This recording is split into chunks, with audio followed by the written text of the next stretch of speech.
ನಂಜನಗೂಡಿನಲ್ಲಿ ನಿವೃತ್ತ ಐಎಎಸ್ ಅಧಿಕಾರಿ ಹಾಗೂ ನಟ ದಿವಂಗತ ಕೆ ಶಿವರಾಮ್ ಜನ್ಮ ದಿನಾಚರಣೆ.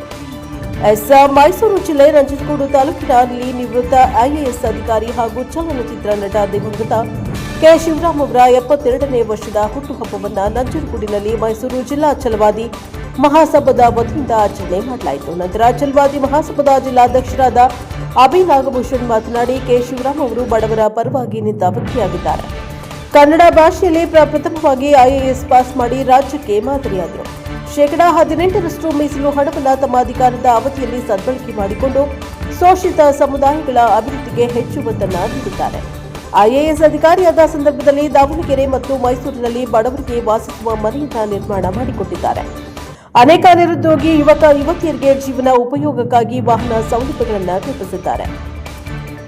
ರಾಜಕೀಯ ಕ್ಷೇತ್ರದಲ್ಲಿ ಅವರಿಗೆ ಅವಕಾಶಗಳು ಸಿಗಲಿಲ್ಲ. ಅವರು ಶಿಕ್ಷಣಕ್ಕೆ ಹೆಚ್ಚು ಆದ್ಯತೆ ನೀಡುತ್ತಾ ಇದ್ರು. ಹಾಗಾಗಿ ಛಲವಾದಿ ಮಹಾಸಭಾ ವತಿಯಿಂದ ಗ್ರಾಮೀಣ ಪ್ರದೇಶ ಮತ್ತು ಪಟ್ಟಣ ಪ್ರದೇಶಗಳಲ್ಲಿ ವಿದ್ಯಾಭ್ಯಾಸ ಮಾಡ್ತಾ ಇರುವ ಮಕ್ಕಳಿಗೆ ಶೈಕ್ಷಣಿಕವಾಗಿ ಬೇಕಾಗುವ ಸಾಮಗ್ರಿಗಳು ಮತ್ತು ವಿಶೇಷ ತರಬೇತಿಗಳನ್ನು ನೀಡುತ್ತಿದ್ದೇವೆ. ಕೆ ಶಿವರಾಮ್ ಅವರ ಹೆಸರಿನಲ್ಲಿ ನಾವು ಸಾಕಷ್ಟು ಸಾಮಾಜಿಕ ಕೆಲಸ ಕಾರ್ಯಗಳನ್ನು ಮಾಡ್ತಾ ಇದ್ದೇವೆ. ಅವರು ದೈಹಿಕವಾಗಿ ನಮ್ಮೊಟ್ಟಿಗೆ ಇಲ್ಲದಿದ್ದರೂ ಮಾನಸಿಕವಾಗಿ ನಮ್ಮ ಮನಸ್ಸಿನಲ್ಲಿ ನೆಲೆಸಿದ್ದಾರೆ ಎಂದರು. ಈ ಸಂದರ್ಭದಲ್ಲಿ ದಸಂಸ ಹಾಗೂ ಛಲವಾದಿ ಮಹಾಸಭಾ ಮುಖಂಡರು ಸೇರಿದಂತೆ ಹಲವರು ಭಾಗವಹಿಸಿದ್ರು. Bureau report Jayashankar, NKS TV4 Nanjangud. ಅವರಿಗೆ 72 ವರ್ಷ ತುಂಬಬೇಕಾಗಿತ್ತು. ಅಕಾಲಿಕ ಮರಣ ಪ್ರತಿಯೊಬ್ಬರಿಗೂ ಸಾವಂತೂ ಕಚ್ಚಿಟ್ಟ ಬುತ್ತಿ. ಆದರೆ ಅವರು ದೈವಾಧೀನರಾಗಿದ್ದಾರೆ. ಇವತ್ತು ಅಕಾಲಿಕವಾದ ಮರಣವನ್ನು ಹೊಂದಿದ್ದಾರೆ.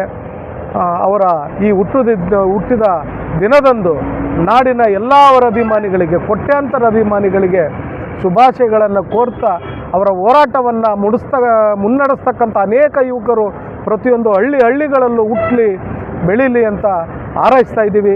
ಜೈ ಭೀಮ್. ಸ್ನೇಹಿತರು, ಮಲಯಾಳಿ ನಾಯಕರು ಹೇಳ್ದಂಗೆ ಕೆ ಶಿವರಾಮ್ ಸಾಹೇಬರು ಇವತ್ತು ನಮ್ಮ ಒಂದಿಗೆ ದೈಹಿಕವಾಗಿ ಇಲ್ಲದೇ ಇರ್ಬೋದು, ಬಟ್ ಮಾನಸಿಕವಾಗಿ ಯಾವಾಗಲೂ ಇದ್ದೇ ಇರ್ತಾರೆ.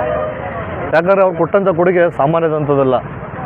ರಾಜ್ಯಾದ್ಯಂತ ಎಷ್ಟೋ ಅಧಿಕಾರಿಗಳು ಕಾರ್ಯನಿರ್ವಹಿಸವ್ರೆ, ಉನ್ನತ ಅಧಿಕಾರಿಗಳಾಗಿ ಕಾರ್ಯನಿರ್ವಹಿಸವ್ರೆ.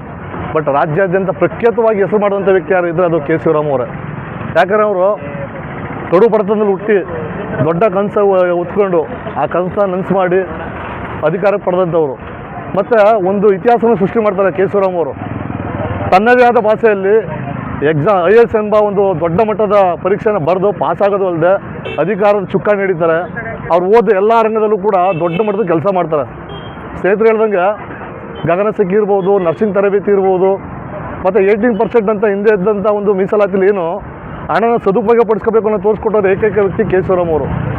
ಅವ್ರು ಎಲ್ಲ ಜಿಲ್ಲೆಯಲ್ಲೂ ಎಲ್ಲ ರಾಜ್ಯದಲ್ಲೂ ಕೂಡ ಅವ್ರದೇ ಆದ ಛಾಪುಗಳು ಮೂಡಿಸವ್ರೆ. 10,000 ಮನೆಗಳನ್ನ ದಾವಣಗೆರೆಯಲ್ಲಿ ಕಟ್ಕೊಡ್ತಾರೆ.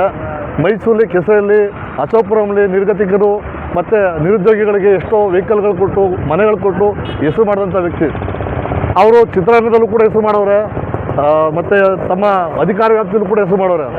ಬಟ್ ಕೆಲವು ಷಡ್ಯಂತ್ರದಿಂದ ಅವರಿಗೆ ರಾಜಕೀಯ ಒಂದು ಭವಿಷ್ಯ ಸಿಗಲಿಲ್ಲ.